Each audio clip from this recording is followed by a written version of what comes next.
Sergeant John pack अपने नए बाजुओं को इस्तेमाल करने के आदी हो रहे हैं, लेकिन वो अक्सर उस खानदान के बारे में सोचते हैं जिसने अपने बेटे के मरने के बाद उसके बाजुओं का अतिया दिया।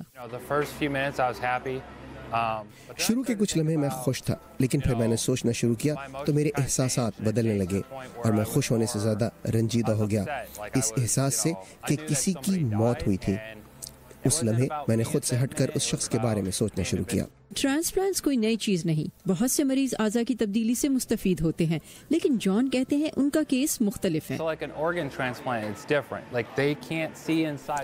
ट्रांसप्लांट मुख्तलिफ होता है, उसे कराने वाले अपने जिस्म के अंदर नहीं देख सकते, लेकिन मैं हर रोज जब अपने हाथों को देखता हूँ तो मुझे एहसास होता है कि ये किसी और के हाथ हैं, ये किसी और की कोहनी है, लेकिन अब ये मेरा मामूल बन चुका है। बाजुओं से महरूमी, फिर मसनूई बाजू और अब इंसानी बाजू लगने तक का ये सफर जॉन पैक के लिए तवील था, लेकिन उनकी थेरेपिस्ट उनकी सेहत में बेहतरी से मुतमईन है। जॉन के साथ मैं साल भर या इससे भी कुछ ज्यादा अरसे से काम कर रही हूँ। इनके बाजू को हिलाने की सलाहियत, ताकत और रोजमर्रा के कामों के काबिल होने के लिहाज से पेशरफ्त बहुत अच्छी रही है। इस अरसे में जब से हम साथ काम कर रहे हैं, हम इन्हें बतदरीज अपने बाजू का इस्तेमाल बढ़ाने पर जोर दे रहे हैं। नतीजतन इनके काम करने की सलाहियत वापस आती जा रही है। वॉल्टर रीड अस्पताल में ऐसे बहुत से साबिक फौजी हैं जिनके आज़ा जंग में ज़ाया हो गए, लेकिन हर कोई ट्रांसप्लांट के लिए राजी नहीं होता। इसकी वजह है जिस्म के अज़ू रद्द करने का खदशा।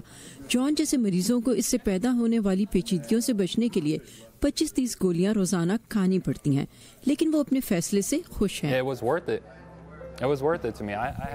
ये मेरे लिए फायदेमंद है क्योंकि मैं खुद मुख्तार होना चाहता हूँ और मैं अपने काम खुद करना चाहता हूँ। उनकी सर्जरी 60 डॉक्टरों और स्पेशलिस्ट की मदद से 16 घंटे में मुकम्मल हुई, जिससे मैदान जंग में मौत को करीब से देखने वाले इस साबका फौजी को नई जिंदगी का एक मौका मिल गया है। यहिया बरजिंज के साथ सबा शाह खान, उर्दू VOA।